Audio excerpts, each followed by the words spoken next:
I'm doing something off the track that's great, but I'm also doing things on the track that are great.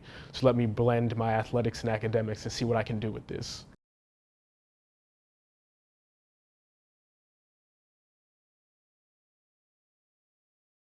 Well, let's just start with the logo on your shirt because you represent a track and field athlete at the University of Texas. So let's just start with how you first got interested on the athletic side of things.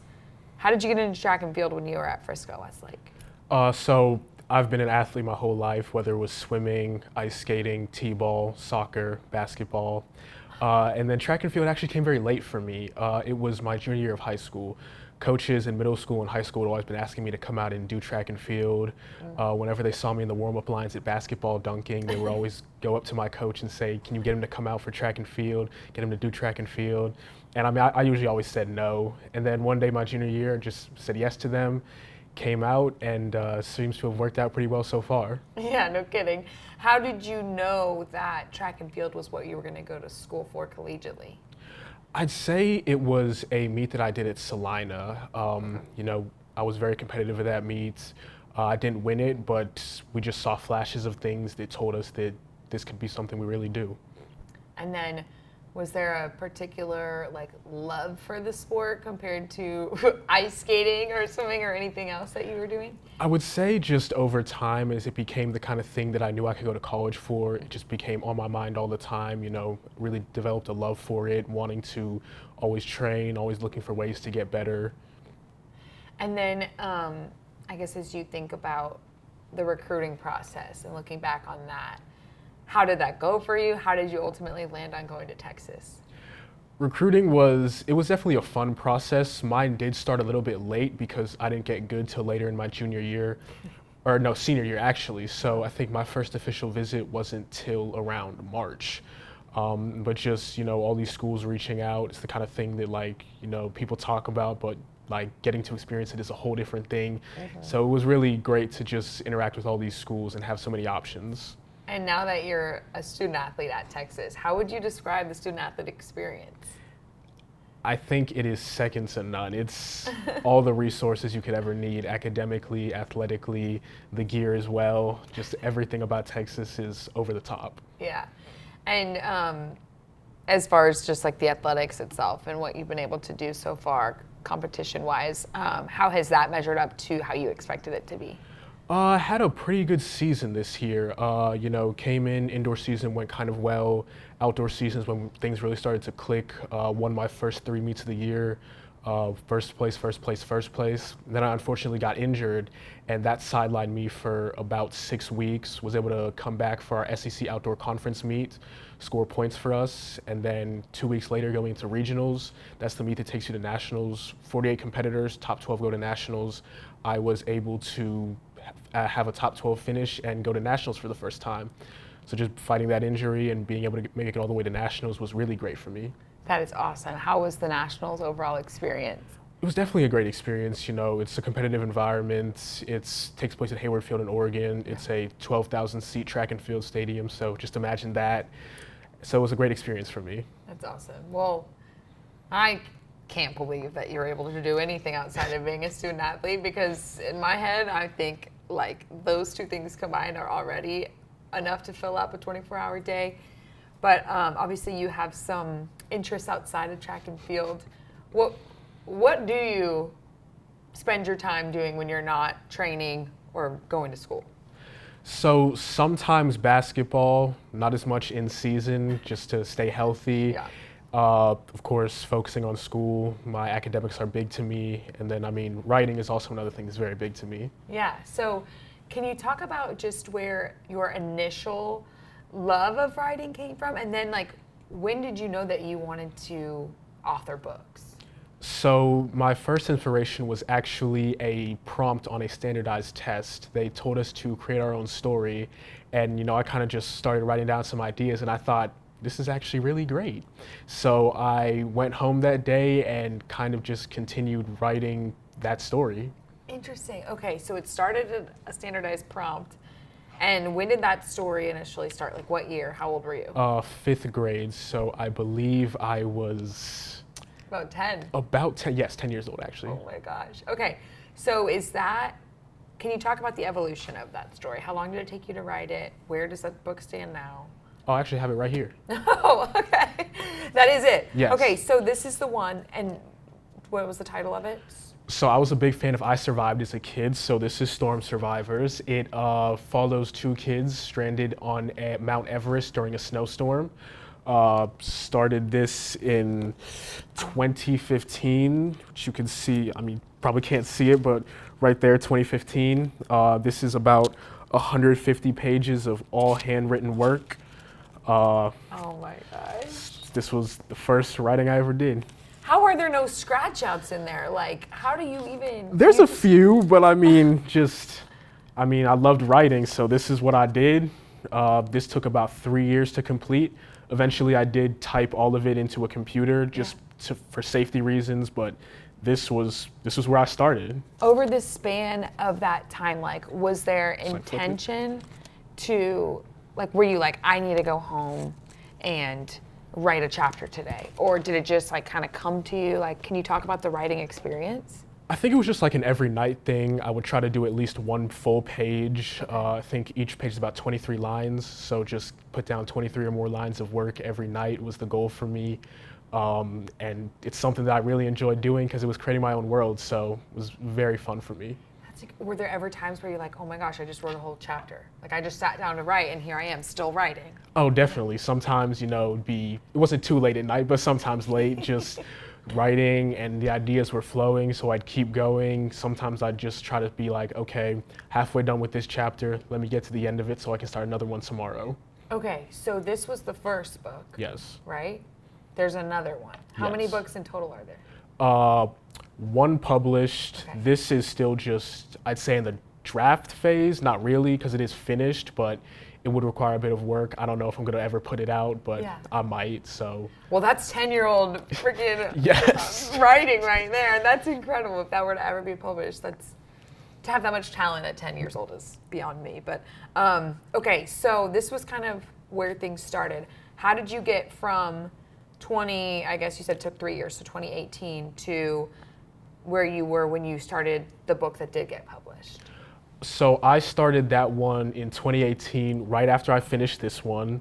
Okay. You could actually see some of this is something I've never showed to anybody in my life, some book ideas here. Here's the book I started writing, Psychic Suit. Here's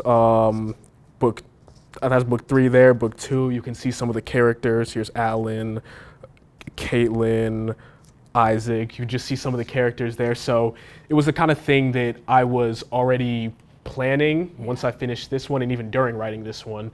So that's kind of how that process went. How do you come up with the characters? Like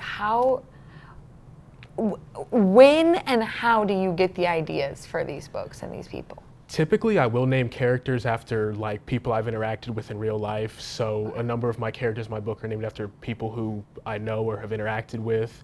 And I think kind of just, consuming other people's work. You see what they did, you take those ideas over time, they kind of just spin around in your head, and eventually you take pieces from here, pieces from there, and just combine them, and eventually you have your characters. Okay. So 2018, the idea of Psychic Suit is born. Yes. And then how do we get to 2025? So I just continued writing it. I mean, it grew over time. It grew as I did, as I became more mature, as I, gained new knowledge.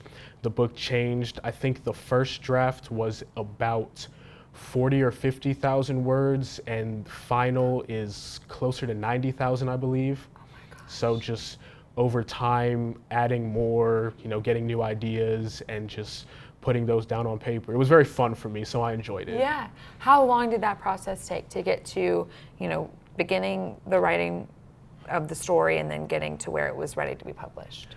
So I think I finished it for the first time in about 2020, so I think it took me 2 years. Okay.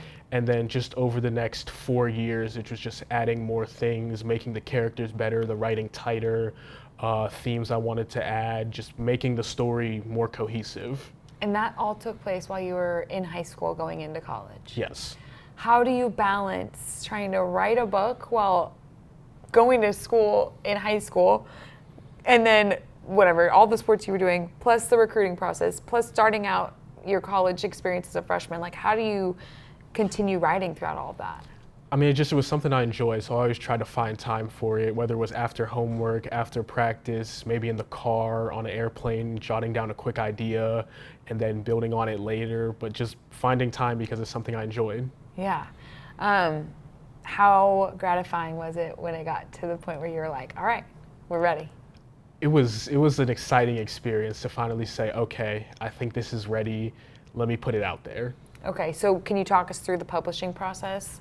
How did that go? Went great for me. Just kind of put it out there, Amazon, Barnes & Noble, Apple Books, Google Books.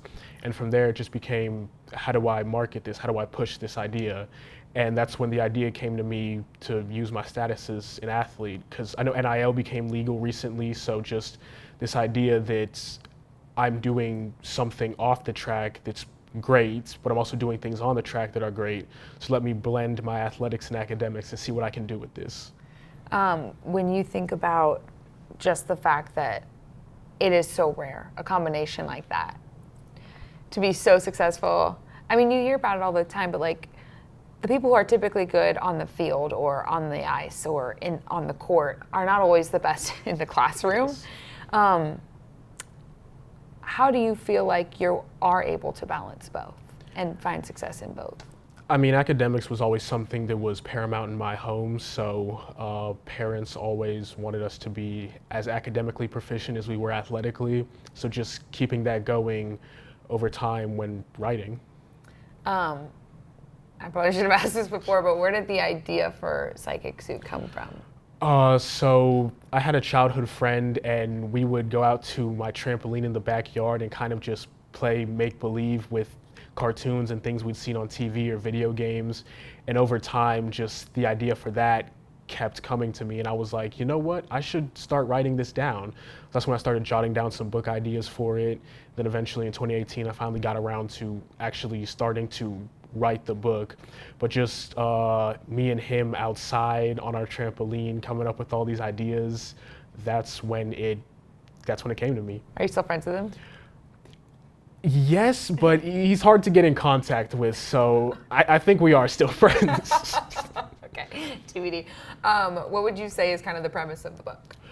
So the book follows this group of characters called psychics. They are these people blessed with powers by an alien metal, and the book opens up with a terrorist attack in New York using this alien metal that they have. They're the only ones that are supposed to have it. It's very rare, very versatile, and now these psychics have to go and stop these people from committing more attacks. Okay, cool. What does your coach think about the fact that you can, jump to the moon and also write books? So the day that the first article about it came out, I just posted that on my Instagram in class, turned my phone upside down and said, all right, it's live now. And so we had practice later that day, and with some of my teammates were like, oh, did you see what Osa did? And he's like, yes, it was very cool, I saw that. So he's been very supportive of it, and he thinks it's pretty cool. I think it's pretty cool too. Thank you. Just as we kind of wrap up here, as you think about what you want to do with this and your dreams for either path or one path that includes both of these things, what does that kind of dream life look like for you? I definitely do want to go pro in track and field, so that is the goal. I have 2 years left of eligibility. I have a great coach down at Texas, so I think it's realistic. But then also continuing Psychic Suit. I mean, books 2 and 3, I think I'm about 70% done with book 2, but that's going to require some more work. And then, of course, getting into the film and television space. Speaking of UT, I know Kevin Durant has made some moves in the film and television space. So I've been working on getting in contact with him and some of his people over at 35 Ventures and Boardroom, hoping that they can help me turn it into either a screen production or something on television. That's incredible. I mean, do you know anyone else who's as driven as you are in your life? I mean, there might be some, but I work pretty hard, so. Yeah. How do you find, I guess you said the time just comes because this is what you want to do. Yes. You find time for what you want to do. Yes. Awesome. All right. Anything else that we haven't touched on that you want to highlight, showcase as far as the book or anything else? Definitely. I think one of the big things that came later in the writing process was kind of big themes that I wanted to touch on. As I, became more educated, became more aware, there were certain things I wanted to talk about in the book, whether it was mental health, whether it was political power, the way wealth interacts in our world, things like that. So I think as I grew in knowledge, just being able to express those ideas better and wanting to talk about things in fiction that would differentiate my work from everybody else's was a big thing for me as well. How do you feel like being an athlete helps you as an author? I definitely think it's just being very cerebral and procedural about things, especially in an event like I do, high jump. It's very technical. You have to be very precise with it. I mean, you're trying to launch yourself over a quarter-inch bar, and if you mess up at any point, more than likely you are not going to clear it. So I just think that idea of being very procedural about things, thinking it through before doing it, and just having that plan of action before going was a huge thing for me, both on the track and in writing. Awesome.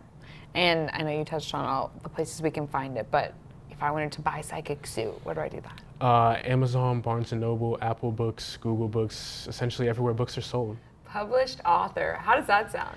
That sounds amazing. Thank you. I love it. Cool.